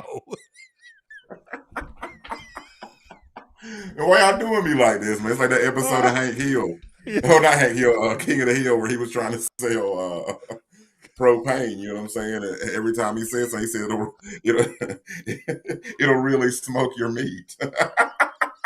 They was like, whoa. He's just trying to sell propane and propane accessories. You know what I mean? Man, That's all I'm trying to do. I ain't never gonna grow up, bro. I promise I'm not. Trying to talk football. I ain't never grown up, dog. All right, man. Look, Anthony Hill Jr. it is, man. All right, so we get on down this board because like I said, I do have something. I have an engagement that I had already kind of pre-planned, and I want to make sure I'm on time. But going on down the board, man, we got 2 picks left, a 3rd round and a 4th round. Man, I like what LA did to their logo. They took all the yellow out and it's just the blue. It looks pretty clean.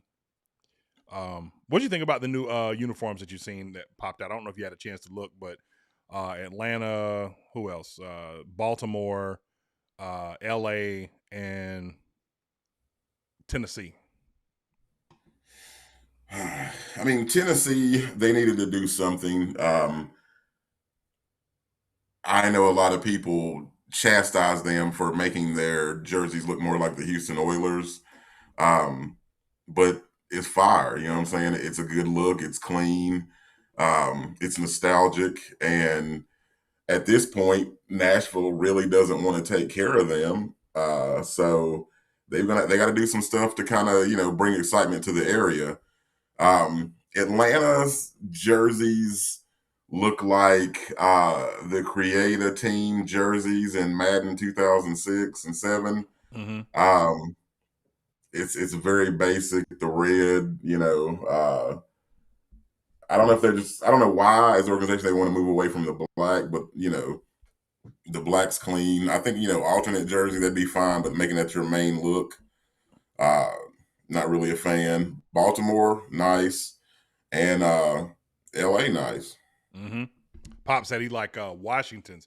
I like Washington's too, but I'm gonna tell you the thing about Washington's, along with like Tampa, very few times do teams make pivots to different uniforms and it actually works, right?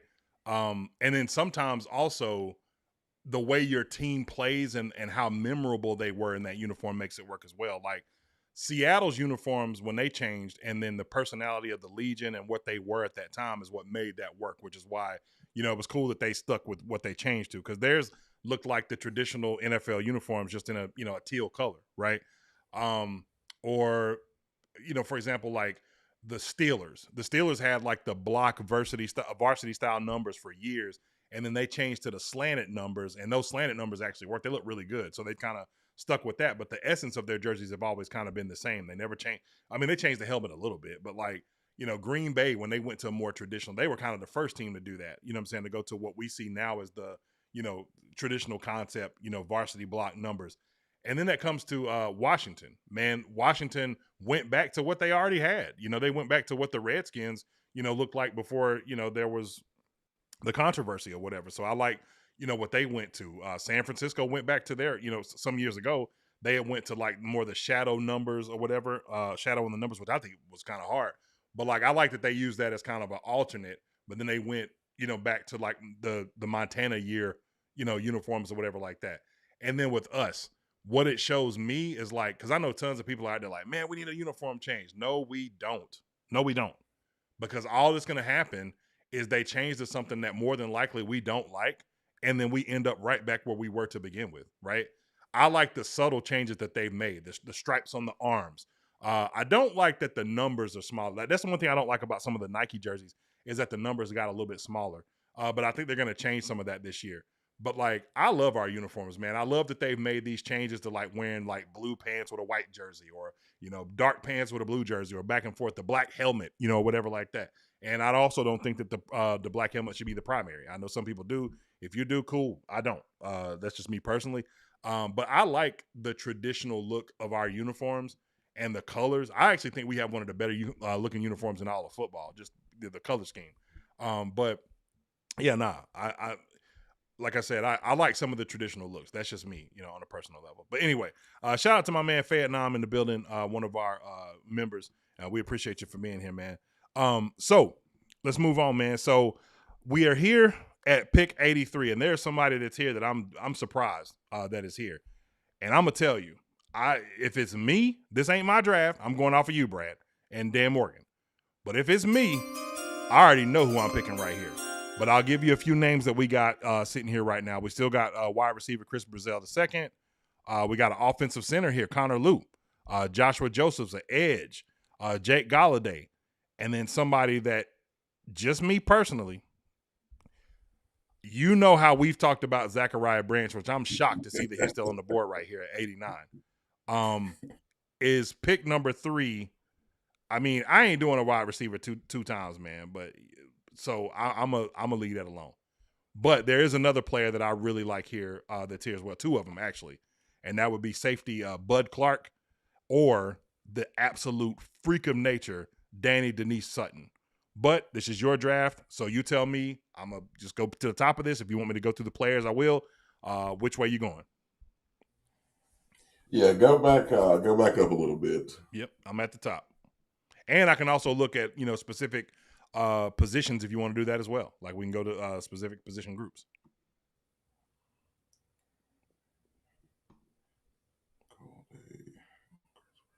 Okay, I see here. 3rd round. Yeah. All right.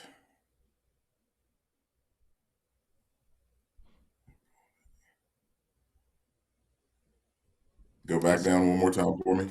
Yep, I see somebody else I like here too. That I know a lot of people don't. I haven't seen his name floating around linked to us at all, but I do like Joshua Joseph from Tennessee. Is that you or me? What in the world? Go ahead. What's going on over there, bro? I see what it is. It's an ad trying to pop up on this site. I was looking on mine and I'm like, well, man. All right. Center. Man, it seems like okay. So it seems like center is a little early here for me.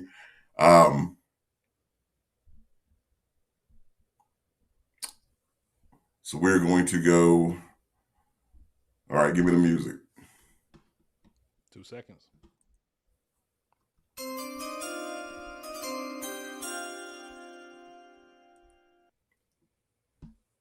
What pick we at? 83. The 83rd pick. The Panthers select Bud Clark. I like it. We needed it. Safe. Yeah, we needed it. Bud Clark is a really, really high-level talent that I think is probably a little undervalued on this board. Bud Clark's a guy that I think will probably. I think he's going in the 2nd round. That's just my personal opinion.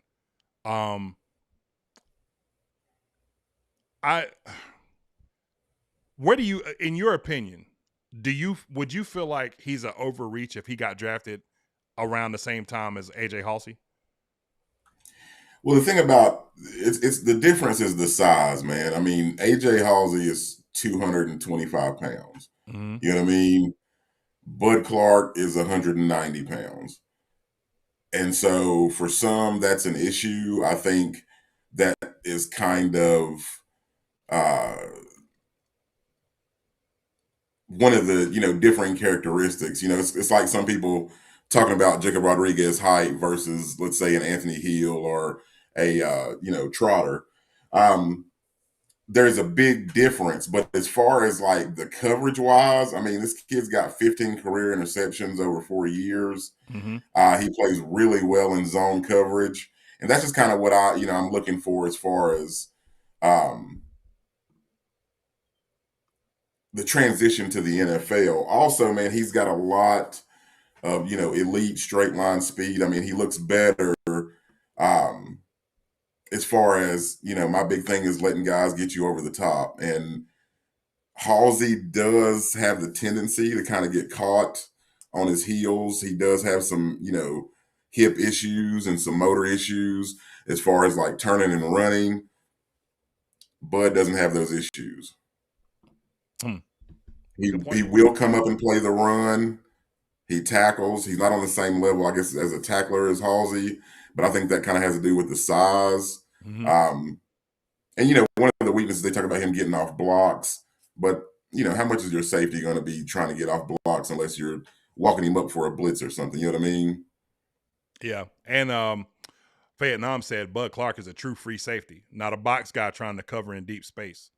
Hey, look, if that's true, then that's what you need, and I think that would, he would be someone that would come in and compete immediately with a Nick Scott, for that job, and maybe even potentially start as a rookie if he's somebody that you draft right there. Now, at this pick that's coming up, man, there's somebody that got moved up to get picked right before us that I think is probably the most polarizing and interesting topic player in this draft, and that's Harold Perkins Jr. Because my brother, really, yeah, so they moved up to get him at 118.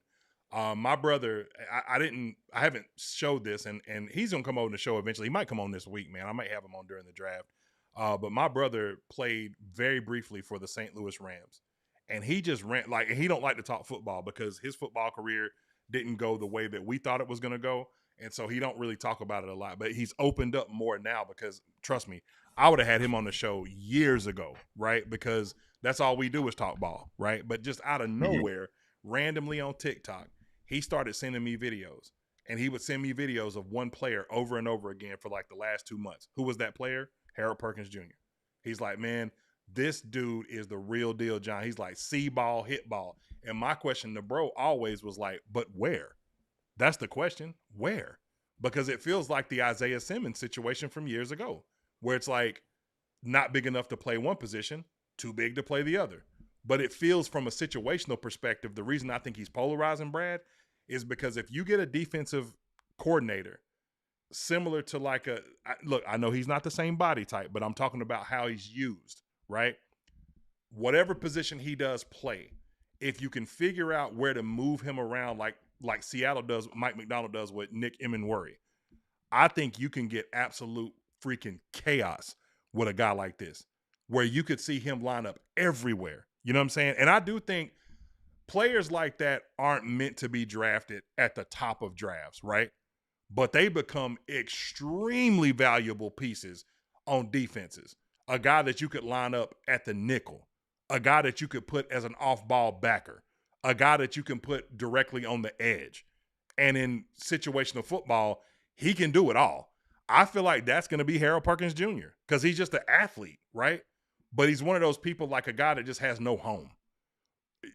If he's there at 119, or if he's hovering around there at the top of the 4th round, do you think there's a chance that we do what Indianapolis did here and kind of move up to take a guy like that? I don't think so, because I mean, with our base being the nickel, and then our 3-4 being our outside linebackers, with needing to have the kind of size where they can play the run, like he just doesn't fit with our scheme. Mm-hmm. I feel like he can help someone as a weak side linebacker. If he puts on weight, he definitely is. Like, I mean, I've watched a few LSU games this year, and like he is definitely a downhill bullet. He is very, very adept at blitzing off the edge. Yes. His thing is just, though, he's just, man, he's so little, man. He reminds me a lot of Deion Buchanan. Mm-hmm. And, he was having close to a Pro Bowl season in 2015. And then when they played us, we just ran straight at him. And, I mean, there was nothing he could do. Right. He couldn't get off blocks. He couldn't, stop us in coverage. And Perkins is one of those guys, man. He has trouble covering. He's not good in space. But, so that high, no. But later on, because, I mean, I'd been seeing him as like a guy that was like a 5th, 6th round guy. And that would be good for him, because then, he could work on his issues. He wouldn't be a guy who you're immediately asking to start and make a difference. But he would be, if you paired him with like a Lathan Ransom on a kickoff team or a punt team, wow. Yeah. Yeah. And I know, and look, for those that would say, like, are you serious as somebody in the 4th round? Man, I could tell you 3rd round picks that didn't have any meaningful snaps with Carolina. So you can't overvalue. I mean, Isaiah Simmons is the reason that you're even, competing with the LA Rams in that game anyway at the end of the year in the playoffs, because when he blocked that punt, we scored on that drive. right? We stalled the drive before that. So, blocking that punt was extremely important. And that's for a guy who is now, granted, you wouldn't want your first round guy, to be that guy doing that, because that would be insane. But the point stands is that, it's important to have players all over the field for all different situations. I mean, gosh, what was my man's name that was the kick returner that ended up where he was drafted as receiver? Cordell Patterson, right? Was drafted as a receiver, didn't really pan out there. Man, Bill Belichick is using my man as a running back. You know what I'm saying? And hey, look, had some success in New England. You know what I'm saying, as a running back. So, but let's get to this pick 119. Now, there are a few players again that I see here. One player that kind of stands out to me would be Kyle Lewis, because Kyle Lewis is another one of those guys that we just talked about, where my man Real Ball Watcher said he actually said he thinks Kyle Lewis could be a nickel.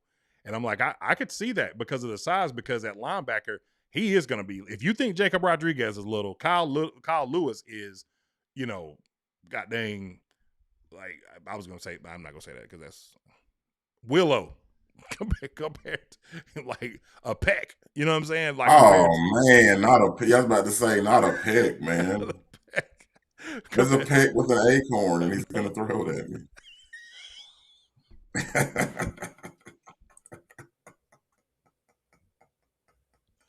Hey, man. Man, Morgan. Bro, I have a friend, an age-old friend, and I'll have to send you this picture. And I'm not, look, I hate to get off track. I'm sorry, y'all. Because Kyle Lewis ain't that little, man. I was just kind of being, you know me, I'm the king of hyperbole. But I got a friend that looks exactly like he's not a little person, right? But facially, him and Willow look like twins, bro. The dude that played Willow. And I sent this text to one of my other friends. He was like, dog. He still texts me like randomly. I can't believe you sent me that, man. He said, I about wrecked my truck laughing at that. I was like, yes, it's pretty funny. But either way, I really like Kyle Lewis. I also like Devin Moore, the cornerback from Florida, a little bit underrated guy. But there's somebody sitting here, Brad, that you and I talked about. And this is where, when Mike Kaye fired off that question to Dan Morgan about that 5th-year option at the beginning of this season, and this happens every single year, no one knew Fernando Mendoza's name, unless you're an Indiana fan or a Cal fan. But I can tell you whose name you did know. You didn't know Garrett Nussmeier's name, right? Because at the beginning of the season, he was consensus number 1 pick by most people's mocks at that time, right? And then he just had a horrible season. That said, well, by his standards, I would say. That said, and injuries. Would the 4th round be too high for a quarterback for you here? Because I know we said what we said about Pickett. Is that too high a pick at this point? Yeah, especially if Drew Aller is not off the board. You know what I mean? Because I feel like Nussmeier's arm isn't. I'm surprised they're not dribbling him up to try to get him to go a little bit higher. Mm-hmm. But he got a lot of Matt Moore, a lot of was it Will? What was Will's last name? We traded, the guy that we drafted. That we traded to Will Greer. Mm-hmm. Will Greer out of West Virginia. He's got a lot of that into him. You know what I mean? And it just doesn't make me excited. And I just don't think he, has what it takes to take the starting job or even be any more than like a career backup. You don't take career backups in the 4th round. I agree. And I'm going to tell you, on a personal level, I like Devin Moore here, and here's why. Because somebody in the chat said y'all gave up on Corey Thornton. I think that's what he was talking about when in reference to maybe the Devin Moore thing. No, not at all. As a matter of fact, I think Corey Thornton healthy is your starting nickel this year.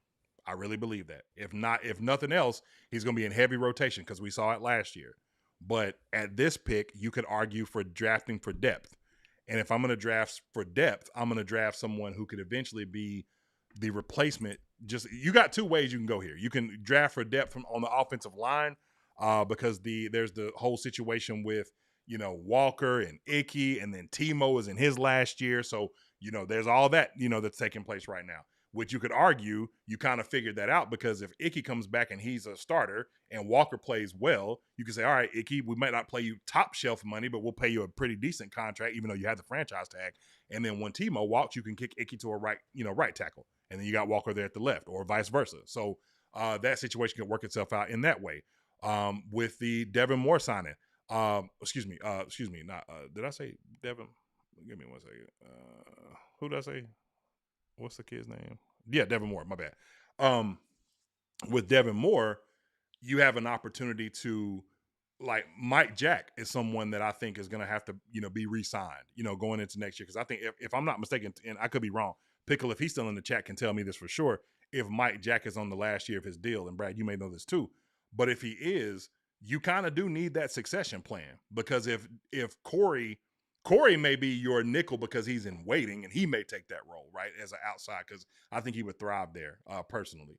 But let's just say that even if he is, who you put in that nickel? You know what I'm saying? So there's room for you to be able to draft a corner right here, and it makes sense because of your future, not necessarily because of the right now, if that makes sense. Definitely. I'm not sure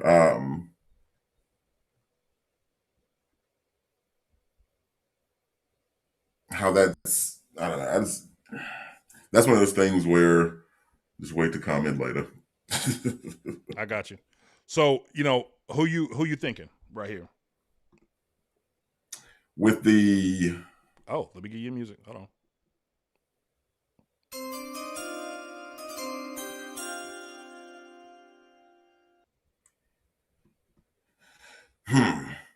Okay, and this is based on our current issues.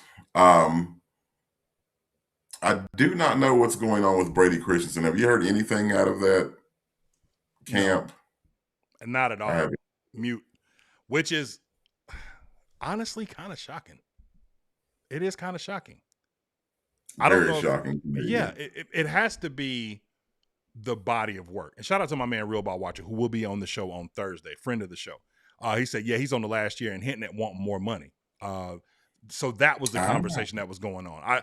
I knew that there was a lot of chatter about Mike Jack, in the circle, but I didn't know what it was for, right? And so, So I mean, that again, a corner, Devin Moore, who I had Dalen Everett was somebody that I had mocked on my original mock draft. Whoever you want to take right here, it would make a lot of sense just from a depth perspective. And he also said, I didn't realize this was what you just said, RB Dub.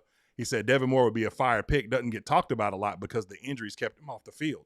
But to your point, Brad, about Brady Christensen, it is a very strange thing. But I think the body of work, he's another guy. Who is he? He's gotten snaps at left tackle. He's played some center. He's played some guard. Where does he actually excel? And then when he does excel, do you have him? And the answer is most of the time, no. So maybe that's the reason. Right. The greatest ability is availability. Exactly. All right. So with the 119th pick, Carolina Panthers select Tristan Lay, offensive tackle, Clemson. Oh, wow.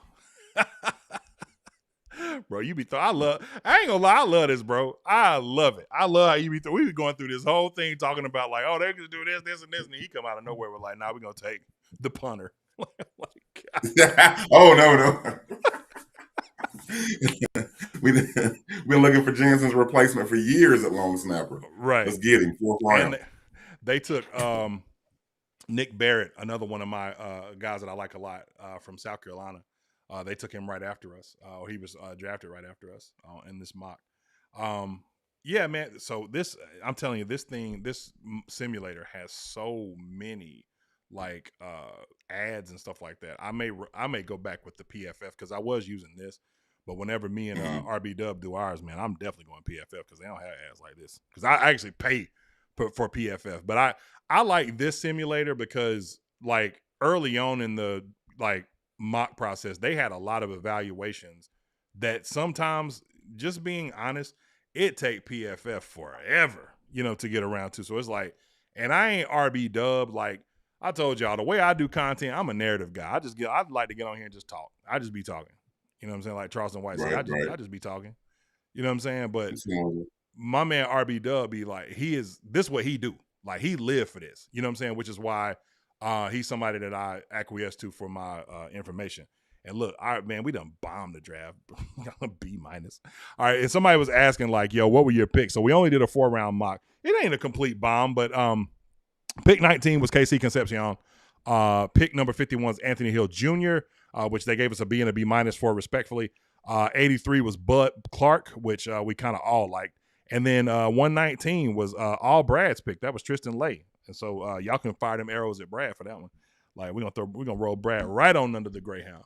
But either way, nah. Let's talk about it, man. I mean, kids nasty. Like I said, I've watched some Clemson games. Kids real nasty, man. He can play guard and he can play tackle. So there's that versatility that we've been, using and heavily leaning on Brady Christensen for. You know what I mean? And the kid's been a part of some super huge rushing efforts. I mean, Clemson, they had a very, very different season.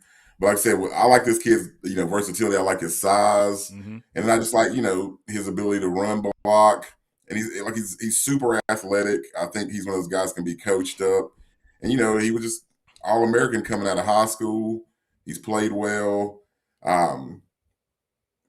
I just, looking at their film after being like such a big Blake Miller guy, I feel like he would be a good consolation prize and a guy that could help us along the offensive line for just all the different needs that we have. And we've tackled some defense. Mm-hmm. We've done some addition on the special teams and wide receiver. And I feel like this is a guy that can help us on offense. And like I said, just big thing being that versatility. I mean, I grew up, watching, Jeff Hank Gardner, Mike Wall, guys that were interchangeable between tackle, guard, center, and all across the board. And you need those guys. And we've seen how much Brady has stepped in and being the kind of guy that we could count on up until, just recent most, devastating injury. And we've moved on finally from Corbett, and this is a good addition to me. Man, that was fun last year. I ain't gonna lie, man, because I'm talking about, bro, we was putting Corbett in a blender, like all the beginning of the season, man. Because every time he snapped the ball, it'd be like, God, dog. Hey, the ones where he was snapping like he was long stepping for the punt. I was like, what is happening? Right. Hasn't he been practicing? I love draft season because there is nothing on earth that will make you question your intelligence more than when you do mock drafts, because people will be like, you're an idiot. Like, I'd have never took him right there. I'm like, my gosh, man, I don't know. Like, so I love it though, man. Like, be great. Sometimes when these things happen, man, like, you can get lucky. I got lucky last year. Every mock that I did, Jimmy Horn was in my mock. Every single one. So when we took him, I'm sitting there like, you know what I'm saying? But, it's all fun because you don't know which way this is going to go. I don't know I only kind of go off of what Dan Morgan has provided for us as far as information is concerned. And again, I think it's all a smoke screen. I told you. So we're going to talk about it real quick because we got 200 people watching between two platforms. Make sure to smash that like. It's free. So if you hadn't heard, if you didn't hear one time before, I'm going to say it again. Last Monday, we talked about this, and this will be the last thing I talk about because I'm going to have to bounce after this. But last Monday, we talked about this, and we said, is the possibility of a linebacker going in the first round, because really there's not really, it's not even so much about Jacob Rodriguez, it's linebacker period. You know what I'm saying? Because, unless you want to consider Arvell Reese that, which, okay, cool. but traditional off ball. I think that a lot of what they're doing right now with all this wide receiver talk is a smokescreen. I think that they're in love with Jacob Rodriguez. Like I am in love with drafting Jacob Rodriguez. And personally, I'm just telling you, I just have a strong belief. Let me tell you how strong my belief is. I'll tell you this. I have the strongest belief I'm going to do something that I'm going to do on draft night, and I'm going to do it right now. All right? I'm going to tell you, Brad, the entire draft night, this is going to be me. The entire draft night, we are going Jacob Rodriguez from start to finish. I'm trying to tell you, we are drafting the guy from Texas Tech. Bank on it. And I'm going to be wearing this the entire draft night because I cannot wait to celebrate Tom Selleck Jr. when we draft him. It's happening. It's happening. They love him. And I love him. Somebody said they like our mock. I thought our mock was.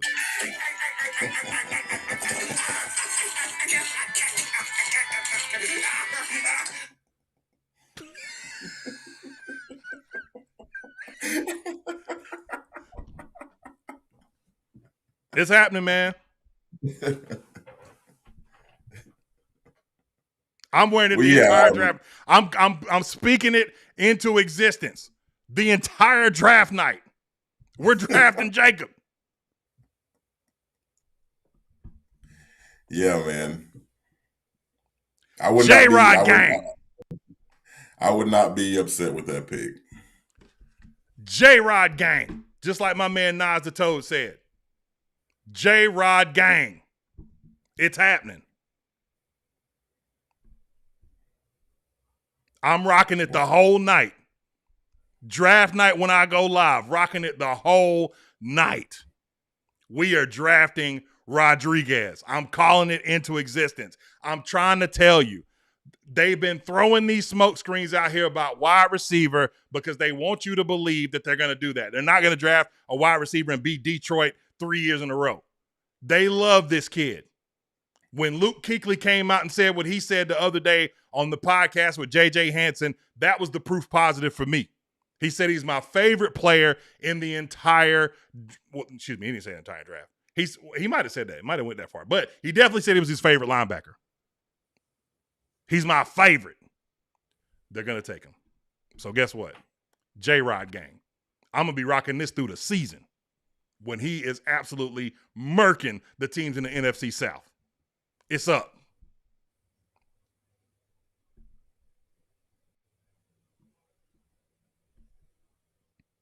J-Rod gang. Yeah. I am, for the first time, speechless. I'm taking my ability to speak away.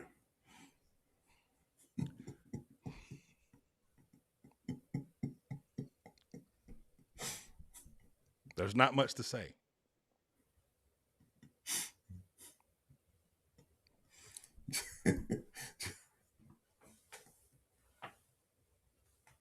J-Rod gang. Let's go. J-Rod gang. RB Dub.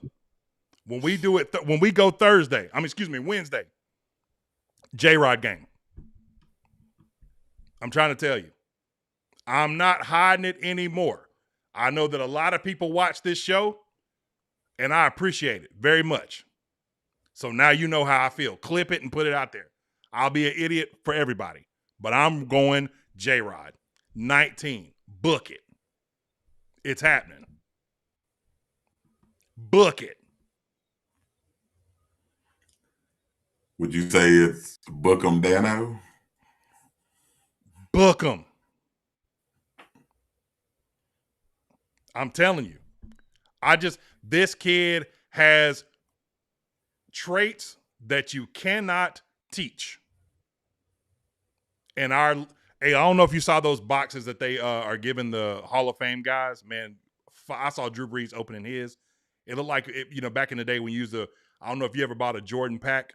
Like I bought a pack one time that had like the Bread 11s and the Taxi 12s in it. and the pack box was just like beautiful. The way that they packed up the Hall of Fame jackets for these guys, unbelievable. The Hall of Fame guy just said it himself. Love him. So if we glazing them way too much, then there's plenty of other places you can go where they glaze them much less. Bye.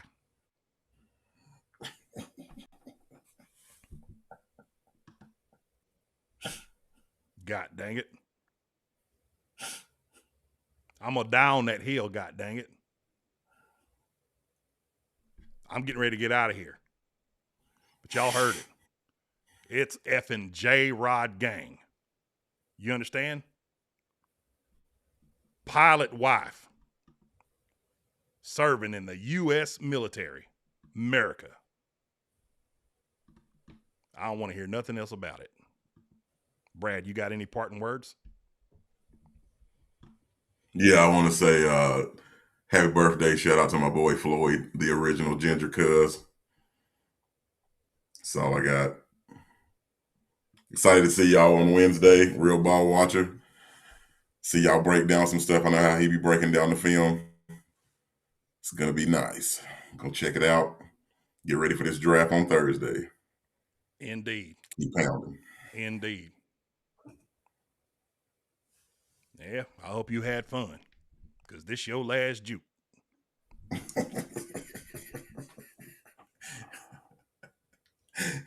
I see why you leaving early. You got a duel now. What, 12:30? God dang it. You got to get somebody up out of the Ponderosa. Indeed.